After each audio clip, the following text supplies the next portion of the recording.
Okay, good evening, hello and welcome. Please subscribe, all that stuff. Thanks for watching. Cheers, having a whiskey. Scottish whiskey. Might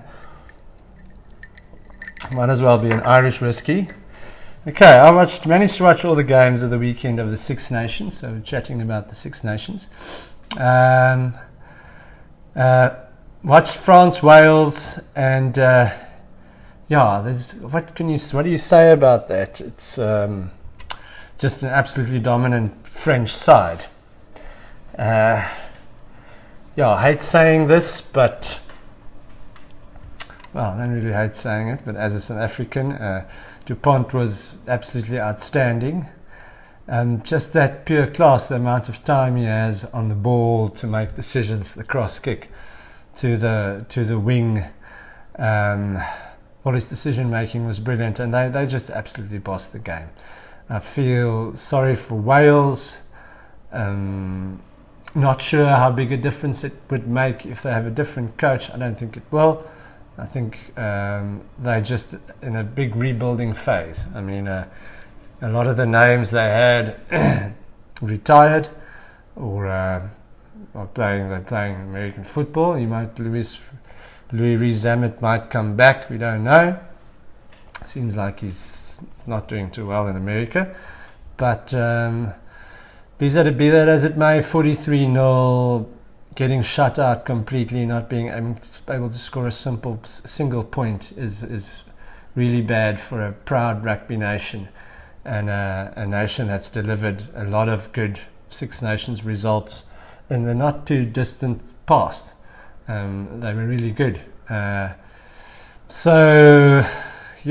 think they wish they were able to man up a bit more and do better, but I think man for man they're just not good enough. There wasn't much else that they could have done on the day.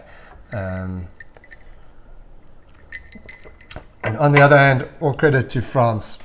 Scary good, really, really good. And a complete performance, played with great tempo, great decision making, great with ball in hand, and power and speed all across the field, and different options, people they can pick, they can choose from. Having Intermuck back, Ramos was good, forward back Gregory Aldred was very good, all the set phases, lineouts, scrums, everything was very good. A settled team, a good coach, and for me, probably at the moment, difficult to say because it's not the best Wales team, but difficult to see how they will be my favourites at the moment to win the Six Nations. Then we actually had a really, really interesting game. I thought Scotland-Italy. Very good day for Hugh Jones, scoring a hat-trick. Last try they had a lot of work to do.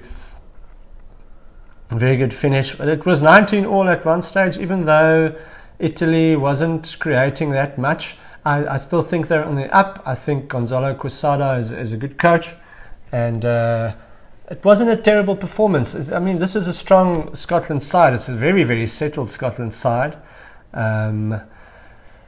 With that, they also have a few guys coming through. They're showing a bit of depth, and there's very good continuity, and they play with a lot of belief. They play with a high tempo. They make few mistakes, but also, Finn Russell does a few silly things, but he's one of those precocious talents who sometimes you look a bit silly, and other times you just look completely untouchable. So, a good day out for Scotland. Very good finish to the game, and that shows quality and it shows depth. When it looked like Italy might come back into the match, they scored a couple of tries to finish it off strongly, with Hugh Jones scoring in the 60th minute and in the 65th minute to end very, very strongly. And across the park, I thought the eighth man, Ferguson, was really good. Darcy Graham was good again. Duan van der Merwe, the props carried well. Skuman, obviously Hugh Jones had a really good day. But yeah, all across the park, they sort of almost seem like they model their game plan on the style that Ireland plays, and they executed really well and made few mistakes. I was impressed with the way they played. And then the game of the weekend, probably the most anticipated game. And I've got to be completely honest, at the start of the match, I thought that England were looking good to take it. In Ireland at the Aviva Stadium, they started really, really well, and they sort of dominated the game. I think when you have that much play and you concede a penalty on the opponent's try line and things don't go your way and you don't convert as much as you probably would have liked to, scoring a try in the 8th minute and only again in the 75th minute, they sort of didn't convert as much for the amount of play that they made. A lot of great line breaks, exciting play, but they just allowed Ireland to grow into the game. And tries by Bandi Aki, great finish, 51st minute, Tyg Burns 63rd minute, and Dan Sheehan in the 71st minute just completely broke the game open. And then they scored 2 late tries by Tom Curry and Tommy Freeman to get the bonus point. So happy for them that they were able to hang in there and get a well-deserved 4-try bonus point, or a bonus point to be within the 7 points. So really, really enjoyable game. I thought Ireland looked a bit rusty in the beginning. But yes, the young kid Prendergast threw a great wide pass that led to a try by Jamison Gibson Park, I think it was, in the end. And he looks like a real talent. Just does the basics really well.